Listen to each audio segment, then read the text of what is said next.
Koothattukulam government LP school മംഗലത്തുതാഴം 114ാമത് വാർഷികവും അധ്യാപക രക്ഷാകർതൃ സംഗമവും നടന്നു. PTA പ്രസിഡന്റ് ബിനു രാഘവന്റെ അധ്യക്ഷതയിൽ ചേർന്ന യോഗം കൂത്താട്ടുകുളം നഗരസഭ ചെയർമാൻ റെജി ജോൺ ഉദ്ഘാടനം ചെയ്തു. ആനിവേഴ്സറിയാണ് ഇവിടെ നടക്കുന്നത്.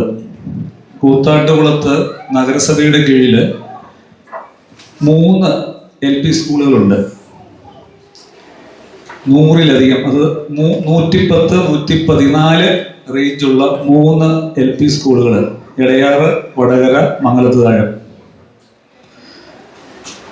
ഇപ്പോഴത്തെ കാലഘട്ടത്തിൽ ഇപ്പോൾ പറഞ്ഞ ന്യൂ ജനറേഷൻ ഇംഗ്ലീഷ് മീഡിയവും അതുപോലെ ഈഡർ മേഖലയിൽ മറ്റ് ഹൈസ്കൂളുകളൊക്കെ വരുമ്പോൾ അതിനു മുമ്പ് തന്നെ കൂത്താട്ടുകുളത്തിൻ്റെ വിദ്യാഭ്യാസ മണ്ഡലത്തിൽ ഏറ്റവും കൂടുതൽ സ്വാധീനിച്ച, ഏറ്റവും കൂടുതൽ സംഭാവനകൾ നൽകിയ ഈ 3 സ്കൂള്, കൂത്താട്ടുകുളം UP സ്കൂളുമുണ്ട്. ഈ 4 സ്കൂള് ഇപ്പോഴാണല്ലോ നമ്മൾക്ക് മാനേജ്മെൻറ്റും ഞാൻ ആദ്യം പറഞ്ഞതുപോലെ ഈഡർ മേഖലകളിലൊക്കെ കയറി വരുന്നത്. അന്നുണ്ടായിരുന്ന ഈ സ്കൂളുകളുടെയൊക്കെ സ്വാധീനം, അല്ലെങ്കിൽ ഈ സ്കൂളുകളെ നമുക്ക് അഭിമാനം കൊള്ളേണ്ട ഒരു കാര്യം തന്നെയാണ്. പ്രത്യേകിച്ച് സർക്കാർ സ്കൂളിൻ്റെ അപര്യാപ്തത അല്ലെങ്കിൽ അതിൻ്റെ ഫണ്ടില്ലായ്മ നമ്മൾക്കറിയാം. മറ്റ് സ്കൂളുകളെയൊക്കെ വെച്ച് നമുക്ക് ഫേസ് ചെയ്യാൻ പറ്റാത്തൊരു സാഹചര്യം മറ്റ് ഈഡർ മേഖലയിലുള്ള ഹൈസ്കൂളുകളും UP സ്കൂളുകളും അതോടൊപ്പം തന്നെ അൺഈഡർ മേഖലയിലുള്ള ഇംഗ്ലീഷ് മീഡിയം സ്കൂളുകളുടെ കടന്നുകയറ്റമൊക്കെ വന്നപ്പോൾ നമ്മളുടെ സർക്കാർ മേഖലയിലുള്ള LP UP സ്കൂളുകൾക്ക് പിടിച്ചു നിൽക്കാൻ പറ്റാത്ത ഒരു സാഹചര്യം ഉണ്ടായി എന്നുള്ളത് നമ്മൾക്ക് വിസ്മരിക്കാൻ പാടില്ലാത്തൊരു കാര്യമാണ്. എന്നിരുന്നാൽ തന്നെയും അതിനെയൊക്കെ പ്രതിസന്ധികളെയൊക്കെ ഫേസ് ചെയ്തുകൊണ്ട് നന്നായി നടത്തുന്ന ഈ സ്കൂളുകളെ, ഈ 4 സ്കൂളുകളെ, പ്രത്യേകിച്ച് മംഗലത്തുതാഴം ഒരു ബോർഡറിൽ നിൽക്കുന്ന സ്കൂളാണ്. ഈ കൂത്താട്ടുകുളം മുനിസിപ്പാലിറ്റിയുടെ അതിര് പങ്കിടുന്ന, പ്രത്യേകിച്ച് ടൗണിനോട് ചേർന്ന് നിൽക്കുന്ന ടൗണിൽ കണ്ടമാനം ഇംഗ്ലീഷ് മീഡിയം. പ്രധാന അധ്യാപിക SG സുഷമ സ്വാഗതം ആശംസിച്ചു. വിദ്യാഭ്യാസ standing committee chairman Biju John മുഖ്യപ്രഭാഷണം നടത്തി.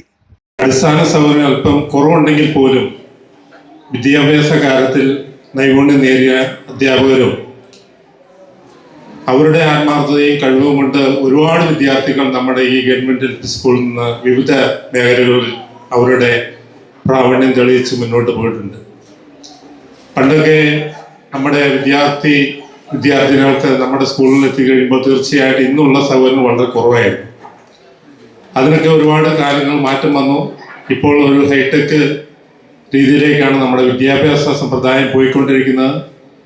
അംഗനവാടികൾ പോലും ഇപ്പോൾ ഹൈടെക് രീതിയിലേക്ക് മാറ്റുന്ന അവസ്ഥകളാണ് നമ്മുടെ മുന്നിലുള്ളത്. അപ്പോൾ ഗവൺമെൻറ് സ്കൂളുകൾ ഇപ്പോൾ ഹൈടെക്, ഓരോ റൂമും ഹൈടെക് ആക്കിക്കൊണ്ടിരിക്കുന്ന ഒരു സാഹചര്യമുണ്ട്. നമ്മുടെ ഈ സ്കൂളിനെ സംബന്ധിച്ച് ഞങ്ങൾ ഈ കഴിഞ്ഞ 2 ആഴ്ച മുമ്പാട് ഇവിടെ വന്നപ്പോൾ ടീച്ചേഴ്സ് ഇരിക്കുന്ന വിദ്യാഭ്യാസ പ്രവർത്തകനായ ശരത്ചന്ദ്രൻ നായരെ നഗരസഭാ ചെയർപേഴ്സൺ യോഗത്തിൽ ആദരിച്ചു. എനിക്ക് എൻ്റെ ബാല്യകാല ഓർമ്മ വരികയാണ്. ഞാൻ തിരുവനന്തപുരത്ത് ജഗതി LPS പഠിക്കുമ്പോൾ ഇതേ സെയിം മോഡലുള്ള ക്ലാസ്സും സെയിം ബെഞ്ചുകളൊക്കെയാണ് ഞങ്ങളൊന്ന് പഠിച്ചിട്ടുള്ളത്. എനിക്ക് ആ ഓർമ്മ വരികയാണ്. 1958 എനിക്കിന്നിപ്പോൾ 73 വയസ്സായി. ഇന്നോളം നിൽക്കുന്ന ഈ ഒരു ചടങ്ങിൽ പങ്കുകൊള്ളാൻ സാധിച്ചാലും ഞാൻ ഈ വളരെയധികം സംതൃപ്തനാണ്. പിന്നെ ഈ നേരത്തെ നമ്മുടെ അധികാരികൾ പറഞ്ഞ പോലെ ഈ സ്കൂളിന് അടുത്ത അധ്യയന വർഷം മുതൽ വളരെയധികം മാറ്റങ്ങൾ ഉണ്ടാകുമെന്ന് നമ്മുടെ അധികാരികൾ വാക്ക് തന്നിട്ടുണ്ട്.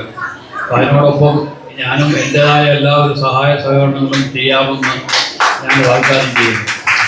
പിന്നെ കൊണ്ടുപോകുന്നത് അഭിപ്രായം എല്ലാവരും നല്ലവണ്ണം പഠിച്ച് അച്ഛനമ്മമാരെ സ്നേഹിച്ച് ബഹുമാനിച്ച് അധ്യാപകരെ ബഹുമാനിച്ച് നല്ല രീതിയിൽ മാതൃകാ വിദ്യാർത്ഥികളായിട്ട് വരണമെന്നാണ് ഞാൻ അപേക്ഷിക്കുന്നത്. പൂർവ്വ വിദ്യാർത്ഥി സംഘടനാ പ്രസിഡന്റ് PK സുരേഷ് കുമാർ പാതിരിക്കൽ, മുൻ headmaster NU Ulahannan, SMC chairman Biju Raghavan, senior assistant Nisha Pushparajan, മുൻ headmistress Neena Thomas, PTA vice president Ranjith Don തുടങ്ങിയവർ സംസാരിച്ചു.